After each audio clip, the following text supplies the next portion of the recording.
One, so my task is to share to you the role of age in second language acquisition.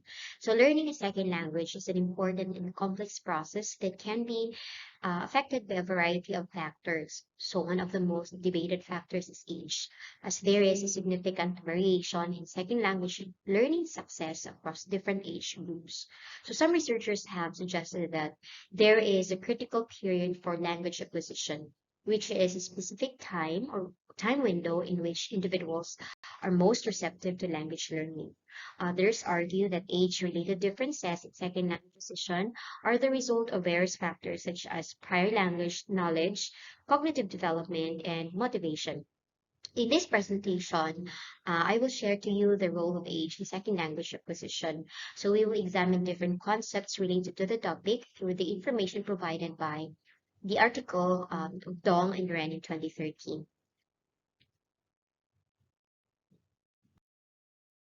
First, the meaning of SLA. So what is second language acquisition? So second language acquisition, or the SLA, refers to the process of learning a new language after the acquisition of one's first language. It involves developing skills in speaking, listening, reading, and writing in a language that is not one's native tongue. So how can it occur? Second language acquisition can actually occur in a variety of contexts, including in classroom setting, or through immersion, or even through self-directed study. What are the importance of understanding the role of age in second language acquisition? So the role of age in second language acquisition has been a topic of research in many years. So there are some importance, or understanding how age affects second language acquisition is actually important for several reasons. One, for example, is the design language instruction that is appropriate for learners to different ages. So language educators need to know how to design language instruction that is appropriate for learners of different ages. Additionally, policymakers can consider age-related differences when developing language education policies. And third, language learners themselves can benefit from understanding how age may impact their language learning experience. So in particular, understanding the role of age in second language acquisition can help educators and learners alike to set realistic expectations for language learning. So, for example, if age-related differences suggest that certain aspects of language learning, such as pronunciation, may be more difficult for older learners. So, educators and learners can focus on developing other skills, such as vocabulary or reading comprehension. So, by understanding the role of age in second language acquisition, we can better tailor or fit language instruction and support learners in achieving their language goals. So, in the book or in the article of Dong and Ren, uh, they actually introduced different hypotheses or different concepts about the factors or the concepts introduced in the role of age in second language acquisition. So, number one is Lenneberg's critical period of a hypothesis. So, Lenneberg's critical period of hypothesis holds that human beings are predisposed to acquire language in the early years of life, and that this predisposition is lost at the onset of puberty around age of 12. So according to Lenneberg, there is a biologically predetermined period of time. So typically from birth until around age of 12. So during this time, during the language can be learned more easily and successfully than at any other time in life. So the hypothesis suggests that children have a heightened ability to acquire language during this critical period due to their developing brain structure and the plasticity of their neural connections. So, John and Newport actually offered two interpretations of these hypotheses regarding age effect role in L2 and the exercise hypothesis. The exercise hypothesis and the maturational state hypothesis. So we will be discussing, I will be sharing to you the two interpretations of John and Newport of the critical period of hypothesis. But before that one, before it, I will share to you first the factors that contribute to the greater ease of language learning in early childhood. So, according to the critical period hypothesis, there are a number of factors that contribute to the greater ease of language learning in early childhood. So, these include increased ability to process and store new information. So it is one of the main factors that contribute to the ease of language learning in early childhood, which means that children have an um, innate ability to absorb and store a large amount of information. So, and they are more likely to retain what they learn. So, for example, if young children can learn and remember new vocabulary words with greater ease than adults and can often pick up a second language just by being exposed to it. The second one is a heightened sensitivity to sounds and patterns of language. So this means that heightened sensitivity to sounds and patterns of language is another important factor in early language learning. So accordingly, in early childhood, the brain is particularly sensitive to the phonetic um, phonetic sounds and rhythm of language. So children can distinguish between the different sounds of a language, even those that are not used in their native tongue. So this sensitivity to sounds allow them to learn to pronounce new words more accurately and with greater ease. So for example, if young children can distinguish between the sounds of b and p in English, which can be difficult for non-native adult speakers. The third factor is a greater capacity to recognize and learn the rules of grammar and syntax. So, a greater capacity to recognize and learn the rules of grammar and syntax is another important factor in early language learning. So, this means that um, children are able to learn the rules of grammar and syntax of a language implicitly without being explicitly taught, I mean. So they can pick up on patterns and structures in the language through exposure and use. For example, if children could learn to use the past tense of regular verbs in English just by hearing them in context, while adults may struggle with the rules and exceptions. So what is the key implication of the critical period hypothesis? So the key implication is the onset of puberty marks a critical um, turning point in language acquisition. What does that mean? So this means that as children approach adolescence, their brain structure changes and neural connections become less plastic. So it becomes more difficult for them to learn and acquire a new language, especially in terms of acquiring native-like pronunciation and syntax. But John and Newport offered two interpretations of this hypothesis. So regarding the age effect in role in L2, that is, of course, the exercise hypothesis and the maturational state hypothesis. First one is the exercise hypothesis. So John and Newport offered two interpretations, just like what I mentioned a while ago, the exercise and the maturational. So the exercise hypothesis holds that humans have a superior capacity for acquiring languages early in life, if not exercised during the early time. The capacity will disappear or decline with maturation, and the capacity will disappear or decline with maturation. If exercised, according to John and Newport, if exercised, further language learning abilities will remain intact through life. The maturational hypothesis, on the other hand, holds that humans have a superior capacity for acquiring languages, and this capacity disappears or declines with maturation. So the key implications for the role of age effect in L2 acquisition with the two interpretations are, so for the exercise hypothesis, children will be superior to adults in acquiring a first language if learners are not exposed to a first language during childhood. So they will not be able to acquire second language fully at a later time. However, as they have acquired the first language during childhood, the ability to acquire L2 will remain intact and can be utilized at any age. So on such hypothesis, the L2 acquisition should then be equivalent in children and adults.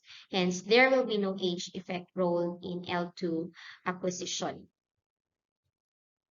So that's the implication for the exercise hypothesis. The maturational state hypothesis. This hypothesis claims that there is something special about the maturational state of the child's brains, which makes children particularly adept at acquiring any language first as well as the second language. So with time going on, the special maturational state will not keep intact and the ability to acquire L2 will decline with maturation, regardless of whether exercised or not. So on such hypothesis, age effect can be observed in L2 acquisition. So the two contradictory implications for age effect role in L2 acquisition with two interpretations of John and Newport are actually resolved when observing initial rate of acquisition and ultimate level of attainment in the learner of different age, as well as acquisition capacity loss in the critical and sensitive period evidenced with investigations on age-related decline in acquiring for different area of linguistic domains. So the initial rate of acquisition versus the ultimate attainment. These are the um, uh, two concepts that varies from learners of different age. So according to Krashen, Long, and Scarcella, adults are superior to children in rate of acquisition and older children learn more rapidly than younger children. So the initial rate of L2 acquisition means that adults are superior to children in rate of acquisition and older children learn more rapidly than younger children. So an example for this is a study investigated by Snow and Hofnagel Hole on English-speaking learners' acquisition of Dutch shows that there exists differential rate of acquisition between children and adults. Typically, with regard to the demonstration of mastery on morphological and syntactic rules, the adults did better than the children. Such study, as pointed out by Narson, Freeman, and Long in 1991, reflects differences in initial rate of acquisition among learners of different age.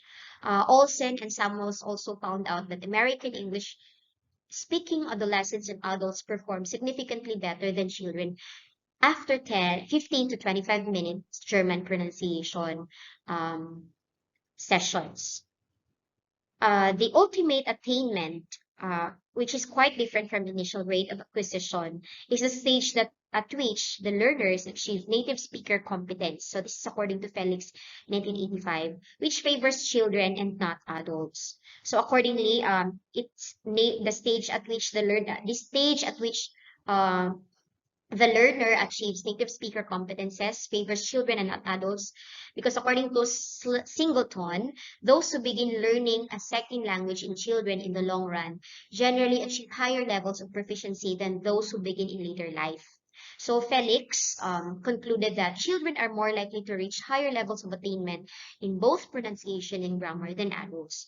An example situation is study investigated by Patkowski on two age group learners' syntactic proficiency in English as second language indicates that the younger age learners received higher proficiency scores than did learners of older age. However, in the second language acquisition, either adults have rate advantages or children have advantages in ultimate attainment. These advantages are all resulted from initial age of exposure to second language. That is both depend in part on the age at which learning begins, according to Gas and Sillinger. Sensitive period hypothesis is another concept which is introduced that is related to the role of age in the second language acquisition. This time, this is introduced by Oyama in 1979 and is similar to the critical period hypothesis, but this suggests that language learning ability may decline more gradually throughout childhood and adolescence. So rather than being abruptly lost at the onset of puberty. So this time it's quite different from the critical period of hypothesis. So according to the sensitive period hypothesis, there are certain windows of opportunity during which language acquisition is particularly effective. But these windows are less well-defined than those uh, proposed by the critical period hypothesis. So Oyama suggests that the sensitive period of language acquisition may extend into early adolescence rather than ending abruptly at puberty. Additionally, the sensitive period hypothesis also does not propose that language learning becomes impossible after this period, but rather that it becomes more difficult and requires greater effort. So that is all about the sensitive period hypothesis. So the key implications of these hypothesis is uh, one of the key ideas of the sensitive period is the different aspects of language learning may be more sensitive to timing than others. For example, Oyama proposes that phonology or the sound system of a language may be more sensitive to timing than syntax. So, which is the structure and the rules of a language. So, this is because the phonology of a language is learned through listening and imitation, which is most effective with exposure, of course, early in life. The second one is the individual differences in language learning, including factors such as motivation and social context, could affect language acquisition. So, for example, the example for this is Oyama suggests that a child who is highly motivated to learn a second language and who has access to supportive language learning environments may be able to continue to learn a language effectively beyond the sensitive period. The critical versus the sensitive period. So how did Oyama differentiate the two? So a critical period, as showed by Oyama, is an initially strict and narrow period. So during which the behavior is short and abrupt to be impervious to environmental influences. So such period generally has sharply defined upper and lower bounds and differs from one functional system to another with specific degree of abruptness in the changes of sensitivity.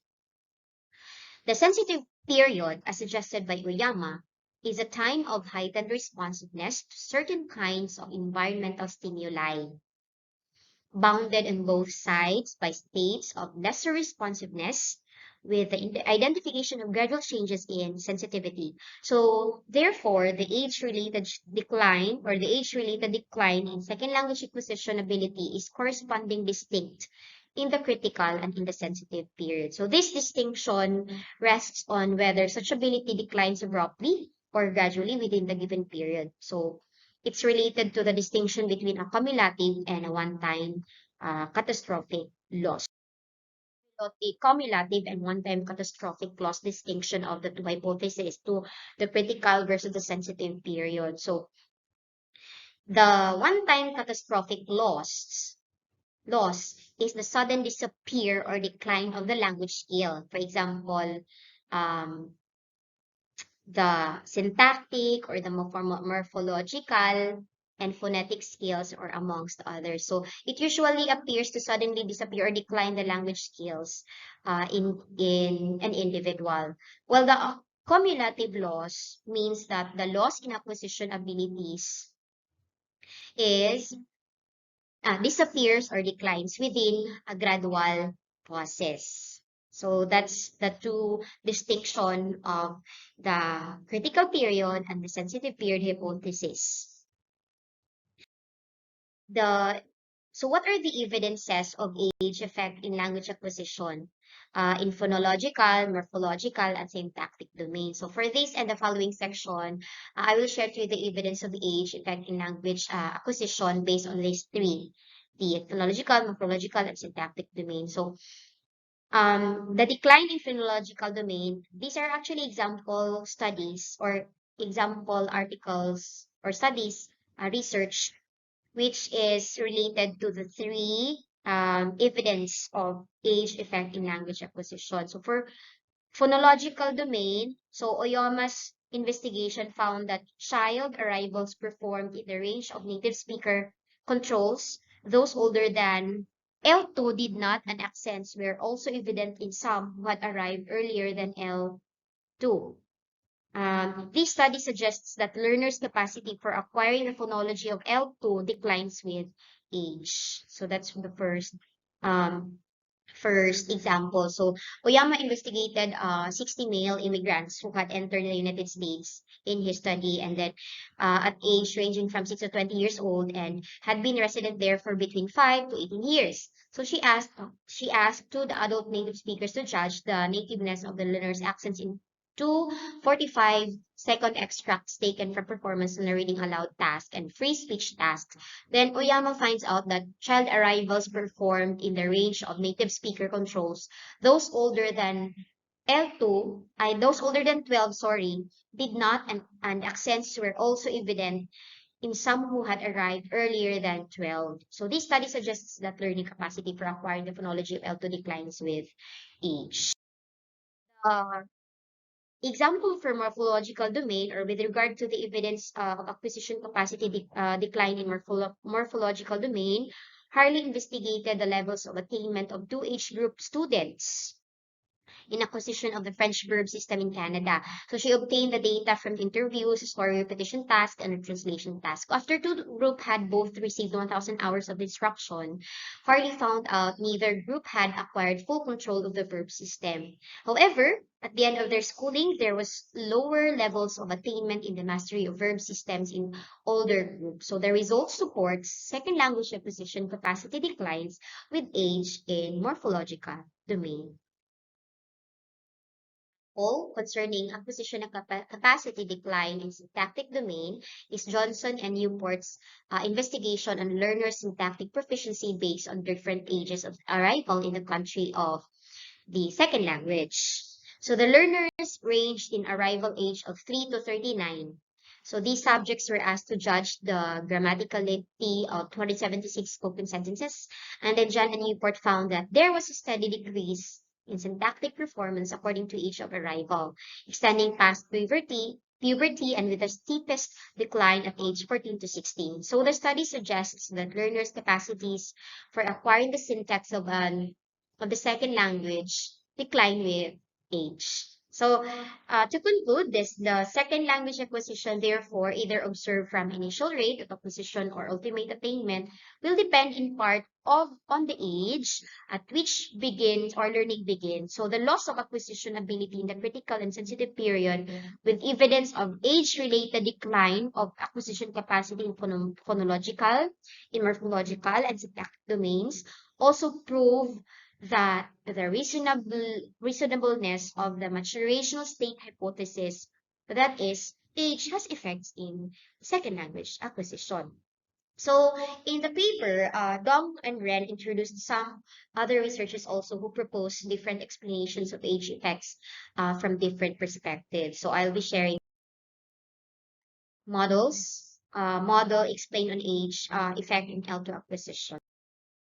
So the first one is the competition model by Felix, 1994. So this model contends that the child's learning process is guided by a language-specific cognitive system, roughly equivalent to universal grammar, while adults tend to approach the learning task by utilizing a problem-solving cognitive system, which enters into the competition with the language-specific cognitive system. So, a language-specific cognitive system refers to the set of cognitive processes and neural mechanisms that are um, specialized for processing and producing language in a particular language or languages. So these cognitive processes and mechanisms are specialized to handle the linguistic rules and structures specific to a particular language. For example, the way we process syntax or phonology and semantics in English is different from the way we process them in Chinese or Spanish. So, therefore, the cognitive system that processes language is also different from other language. So, the language-specific cognitive system plays a crucial role in the acquisition and use of language, as well as in the way we perceive and interact with the world around us. It is shaped by our linguistic experiences and can change throughout our lifespan as we learn and use new languages. The problem cognitive system, on the other hand, refers to the set of cognitive processes. So since these two are mentioned in the competition model, I'll just be explaining the last one. So This refers to the problem solving cognitive system refers to the set of cognitive processes and neural mechanisms that are involved in solving problems. So these are making decisions and achieving goals. So it encompasses a range of cognitive processes, including the perception, attention, memory, reasoning, and decision making. So fundamental difference. The other one is the other hypothesis introduced or presented in the paper of Dong and Ren is the fundamental difference hypothesis by Bley-Vroman. So different from the competition model, Bley-Vroman's fundamental difference hypothesis contends that adult L2 learners acquire their L2 in a fundamental different way than they do their first language. So first language development is controlled by an innate language acquisition system which no longer operates in adults. So, the innate language acquisition system refers to the theoretical concept that humans are born with an inherent ability, right, to acquire language. So this view suggests that the ability to learn and use language is hardwired into our brains, and that this ability is universal across all cultures and language. The second definition of this hypothesis is that adult second language learners possess two substantial advantages. These are the native language and the general problem-solving ability. So in the process of adult acquisition, the two advantages are um, able approximately to cooperate with each other, namely the native language which mediates access to universal grammar. And a problem-solving cognitive system operates in the analysis of the second language data. But such cooperation is not perfect to compensate for the loss in adults of the child's knowledge of universal grammar and a learning procedure designed especially to construct grammar. So it is evident that adults are less successful than children are at their first language learning. So this is the highlight of this hypothesis.